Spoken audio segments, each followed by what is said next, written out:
ওয়াইলুল লিকুল্লি হুমাযাতিল লুমাযা। আল্লাহ পাক রব্বুল আলামিন বলেন, দুর্ভোগ সে সকল লোকদের জন্য যারা সামনে পিছনে মানুষের নিন্দা করে, সমালোচনা করে।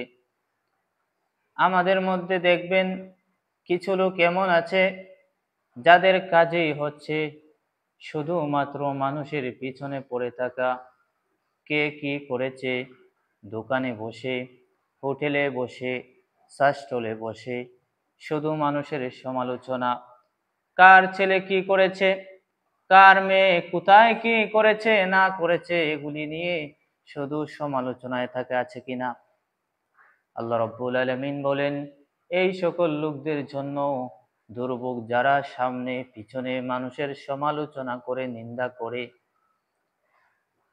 আরেকটা বিষয় মনে রাখবেন, যারা মানুষের সমালোচনা করে, যারা নিন্দা করে, তারা সারা জীবন পিছনেই থাকে, কোনোদিন সামনে এগিয়ে যেতে পারে না। যেই সমস্ত লোকেরা মানুষের নিন্দা করে, তাদের যে দোষ আছে, তারাও যে মানুষ এটা তারা ভুলে যায়। এজন্য সারা জীবন তারা ভুলের মধ্যে থাকে, কোনোদিন তওবা করার সুযোগ পর্যন্ত পায় না।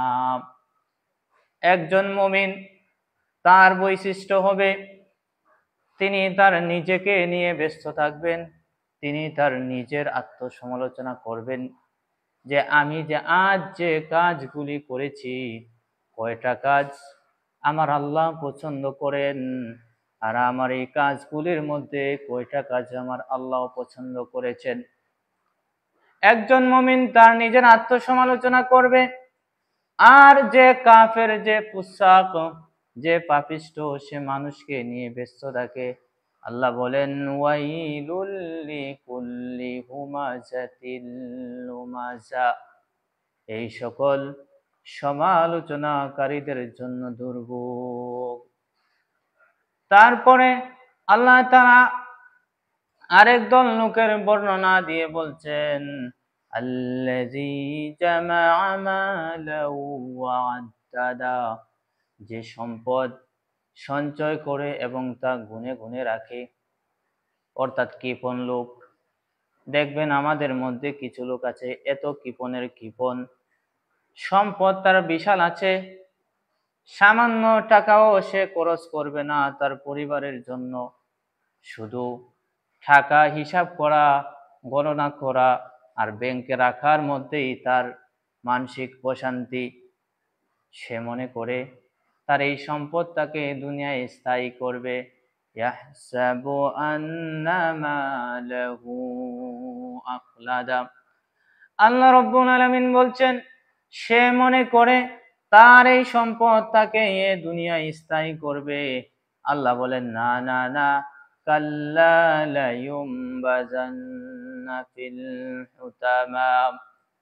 এত এত সম্পদের পাহাড় হারাম ভাবে উপার্জন করেছো, মানুষকে টকিয়ে টকিয়ে উপার্জন করেছো, মানুষের সম্পদ ছিনিয়ে নিয়ে নিজের নামে লিখিয়েছো, মানুষকে ঠকিয়ে ঠকিয়ে সম্পদ অর্জন করেছো। আল্লাহ বলেন, অপেক্ষা করো, শীঘ্রই শীঘ্রই ছিন্ন ভিন্নকারী জাহান্নামের আগুনে নিক্ষেপ হবে। আল্লাহ বলছেন, ওয়ামা আদরাকা মা ওয়ামা আদরাকা মাল হুতামা।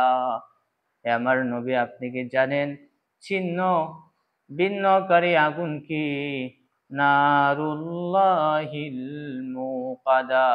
এটা সম্পদ লোভীদের জন্য, সমালোচনাকারীদের জন্য আল্লাহ তাআলার প্রজ্বলিত আগুন।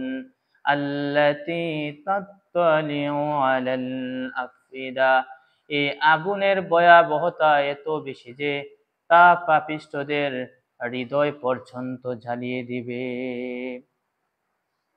এজন্য আসুন, এই আগুন থেকে বাঁচতে হলে আমাকে আপনাকে দুইটা কাজ করতে হবে। মানুষের সমালোচনা ছাড়তে হবে, কৃপণতা ছাড়তে হবে, আর তৃতীয় নাম্বার আরেকটি কাজ করা লাগবে, তা হলো আত্মসমালোচনা করতে হবে।